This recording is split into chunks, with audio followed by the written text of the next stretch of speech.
Deep breaths. Whew. Steady now. Did you hear? That first wave agent over in the medical wing just woke up. Who? The vegetable? Yeah.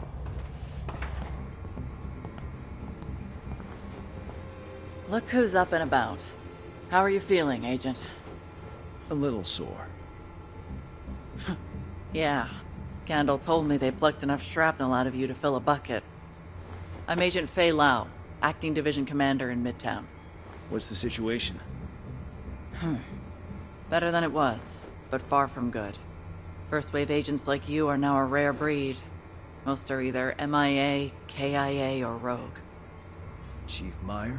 KIA. Commander Chang? KIA. I was there. Damn. Not long after you were injured, many first wave agents were lost in the Dark Zone. POTUS activated a second wave in early January. We've been fighting to regain control of Manhattan ever since. Our biggest headache was a PMC called the Last Man Battalion. Their leader, Charles Bliss, had a pretty messed up idea of what the future should look like. But we eliminated that threat. When the guards abandoned Rikers Island, the prisoners escaped. They were wreaking havoc on the city. When we took out their leader, LaRae Barrett, they scattered. Not many of them are left in Midtown. The JTF is planning an assault on one of their last strongholds in Clinton. We also had the cleaners to contend with, and their boss, Joe Farrow, the one obsessed with cleaning the city of the virus. Happy to torch anything and anyone standing in their way.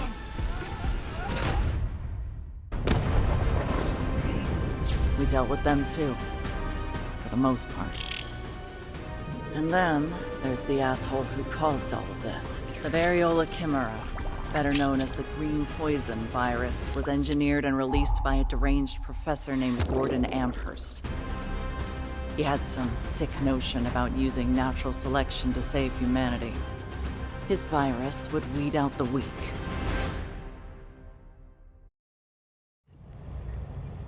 Amherst is no longer a threat. He was killed by his own creation. We recovered his research, and Dr. Candle says we're close to developing a vaccine. You said agents have gone rogue. You mean they betrayed us? It's not something we like to advertise. The alpha among them is Aaron Keener. He's still at large. In summary, the situation isn't good, but it's not as bad as it was. There are bands of Rikers still around, but it's been a while since we saw any cleaners and whatever remains of the LMB. On a happier note, I'm sure you'll be glad to know that the civvies you got out of Chinatown are alive and well. Here. I'm sure they'd appreciate any assistance you can give them. You might even run into an old friend or two. Things are better, but the streets aren't exactly safe. Before you head out, make sure your kit is fully stocked. Good luck out there, Agent.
little to the left. There! Kevin, look! Hello, Kevin. You know my name? But... wait. It's you! Get in, Angela. We have an honored guest. Welcome to the Spring Blossom Settlement, Agent. Come. Aunt Angela will be glad to see you. Waited. All thanks to you and Agent Kelly. I understand things have been rough. It's been a dark winter. After you got us out of Chinatown, we spent a week at a refugee camp at Washington Square. That place was terrible. Yes, conditions there were abysmal. When I suggested to Fei-Lao that we build the settlement, she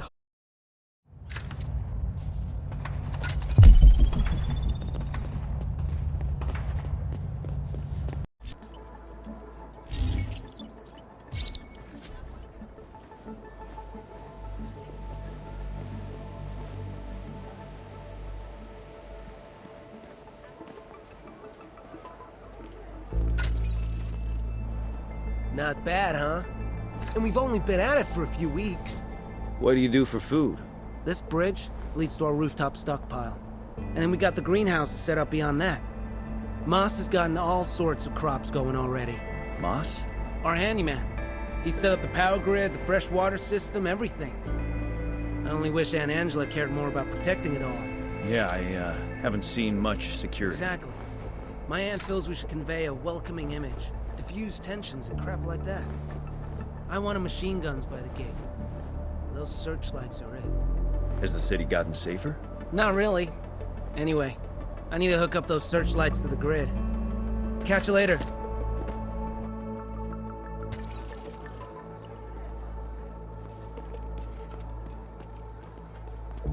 Portable electronic device. Hey, what do you think? It's amazing what you've accomplished so quickly. Quite something, isn't it? We get new arrivals every day. We even got our own school. One of the teachers is an NYU professor. Now he's doing elementary school. The kids love him. Many orphans? Too many. Anything we can do to restore a sense of normalcy and stability to their lives. That's why I don't want armed people everywhere. How can we ever hope to rebuild if we just perpetuate the idea that we're living in some post-apocalyptic nightmare? Sorry, no offense. I understand that exceptions have to be made. None taken. But I gather you and your nephew don't agree on this. If Kevin had his way, this place would be bristling with guns. I want us to be a beacon of hope, not some nuclear bunker. Well, you've given me some hope at least. Glad to hear it. Please continue your tour, and I'll meet you by the clinic.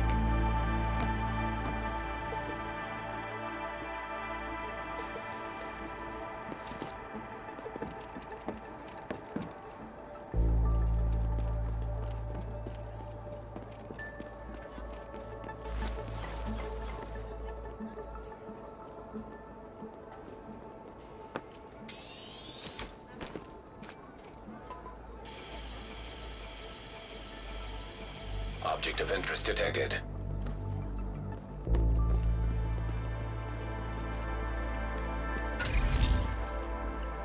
I will not allow anti-personnel mines there. Are you insane? What if one of the kids set one off? We'll teach them to stay away. We don't have enough guards to cover all... Ah, screw it. I know he means well, but we see things differently. Anyway. This is our clinic. Doc O'Neill runs it, assisted by Kevin's girlfriend, Gabrielle. They're doing an emergency appendectomy inside just now. But you should visit them later. Of course. O'Neill told me he heard of a cache of medical supplies not far from here, supposedly untouched. If you want to help, securing that cache could make a big difference to us. Absolutely. I'll go take a look. Thank you. Now I need to go smooth things over with Kevin.